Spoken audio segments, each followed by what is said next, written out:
that cure up for a couple of hours, but I'll walk you through the process. Basically what I did was I drilled out 3/4 inch holes on both sides right underneath where the seat would go. And I just located off of these injection molding marks. There was injection molding marks on both sides, so that helped me keep the location consistent. So those are 3/4 inch holes, and then these are 3/8.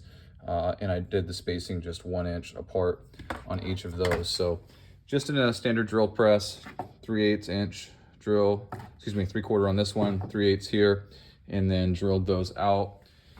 And then I came and got some stainless steel mesh and cut that out, and then took a little bit of this 5-minute epoxy, Gorilla Glue epoxy, 2-part epoxy, mixed that up, and then let it cure up, kind of get tacky, so that it would help kind of hold it and not just go all over the place. Then I took some blue painter's tape and taped the mesh in place around the mesh. So I applied a thin layer of the epoxy around the holes, and then took the mesh over top of that, put some painter's tape and held it in place.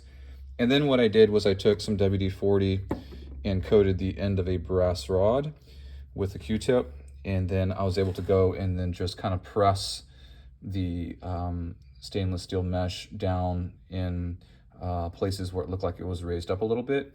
And that did two things. It helped it kind of press down. As the epoxy was already pretty tacky, that kind of, when you pressed it down, it held it there. But also it helped it kind of impregnate it from both sides, so that it wasn't just on one side. It let the epoxy really soak through both sides and get a good bond there. So I don't think I'm going to take off the painter's tape. It's only really going to add value is holding everything in place even after the epoxy's set, and no one's going to see it. It's going to be under the underside here. No one's going to care about that. So overall, I think this is going to work out quite nicely. We will see. I think on muddy days, I'll probably just put the stock one back on, and you know, that hasn't been modified, and just not worry about getting any mud or water in. But these holes here, I'm not going to put mesh on them because they're underneath the seat. So I think it's a pretty low risk as far as getting large debris or anything in there. So I think I'm gonna leave those open. I've got some friends who've modified theirs. I don't know what theirs looked like. We were just talking about it, and they said they got up to 2 horsepower from ventilating the airbox a little bit. So I think my combination ought to definitely get at least 2 horsepower. And we'll just see how it works. Looking forward to it. But anyways, that's kind of my quick build, and hopefully get some good results out of it.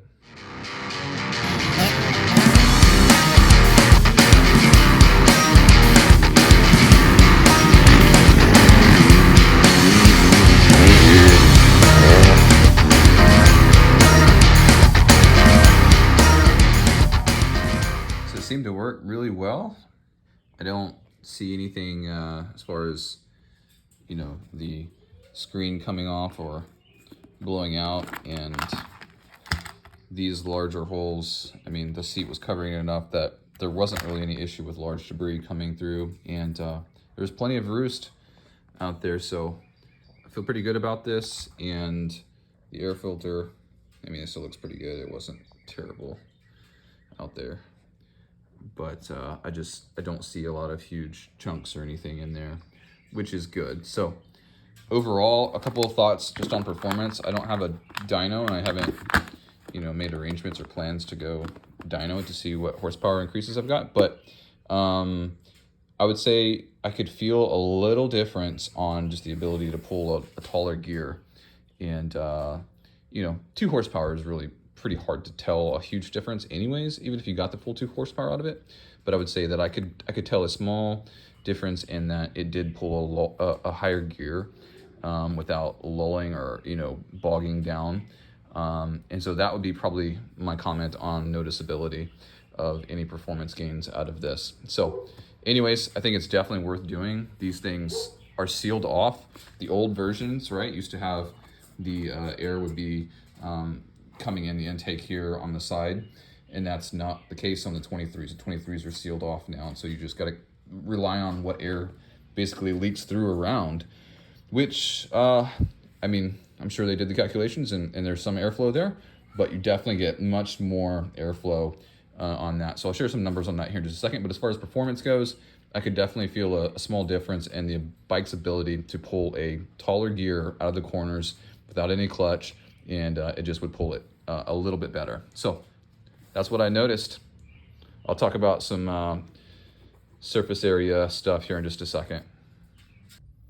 So our question is, what is the increase in the volume of air into the airbox? And to actually get the answer to this, it's kind of complicated. It's not straightforward. There's some math here that, quite honestly, is a little bit above my pay grade when you get into the variables being not static, but they're going to be even more dynamic than is easy to calculate straightforward. So we got to ask the question, what's the increased volume of air by drilling holes into the airbox? Well, our variables are, one of them would be our pressure. This is going to be a difficult one, so we have to, in some ways, just give a good guess on that one. And then the diameter of the orifice.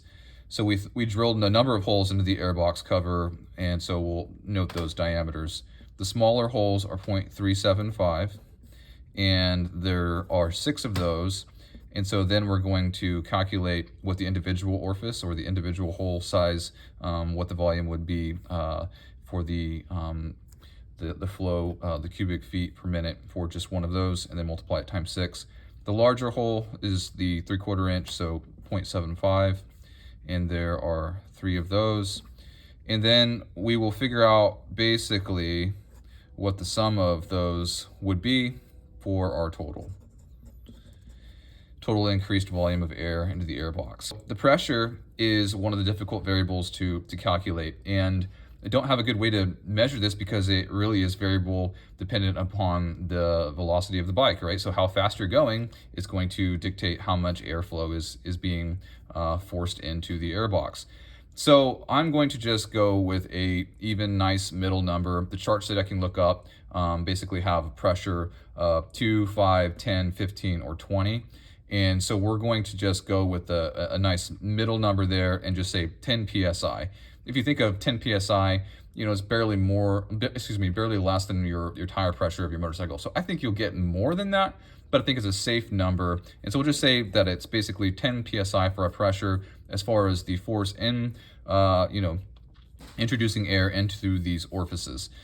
And so when we start to look at this, there's different charts and different calculators online. You can kind of look at this, but a simple way is to just look at each one of these individually.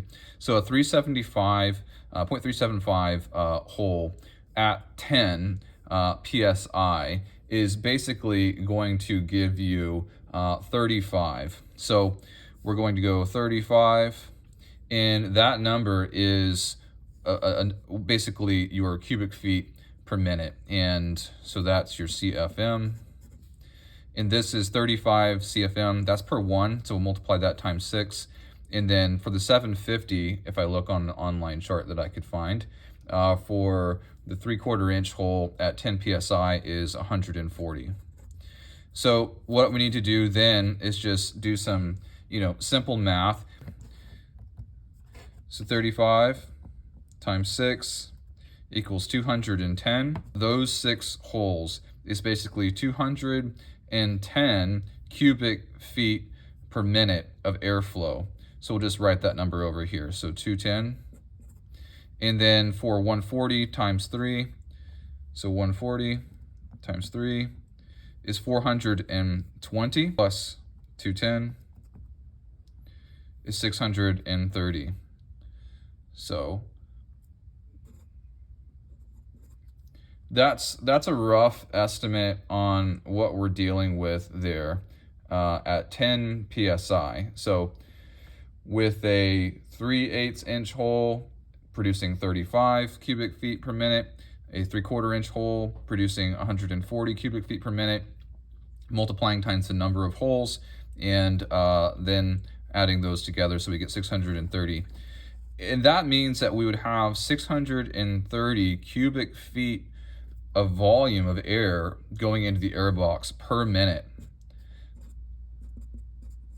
And if I just said, okay, maybe that's not a perfect number, there's some meshing in there. What if we just multiplied that and say it's an 80% efficiency. So then I'm going to multiply 630 times 0.8.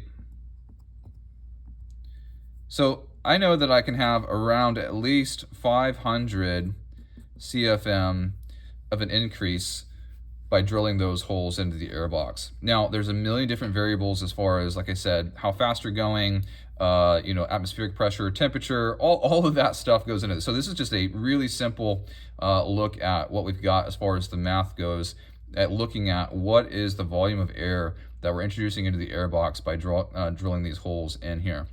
So I say a safe conservative number, at least 500 cubic feet of air per minute is coming into the air box as a result of drilling 3 3/4 inch holes and 6 3/8 holes in the air box. The other thing to note is with this pressure variable, that's just from a positive perspective. It isn't calculating what the actual engine is pulling in with a vacuum pressure. So the engine running is sucking air in, and I don't have a good way to calculate that number.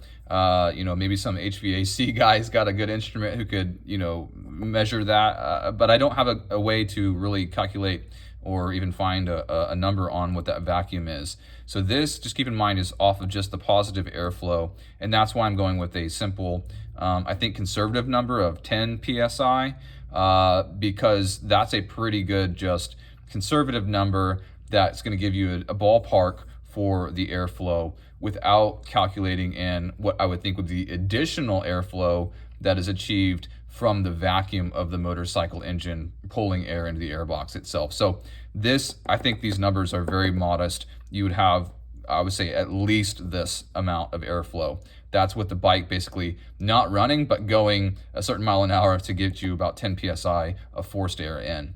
So anyways, just wanted to throw that out there. That's a caveat. This is just one look at it, not calculating vacuum, but only calculating positive pressure. So that's just some armchair math, nothing crazy complicated, but kind of trying to answer that question. What are we looking at here as far as volume of air that we're getting that's going to ultimately improve our horsepower? Okay, hope you guys had fun going through that with me. We'll see ya.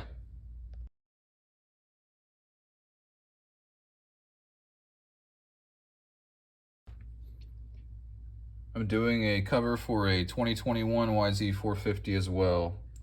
It's kind of the process.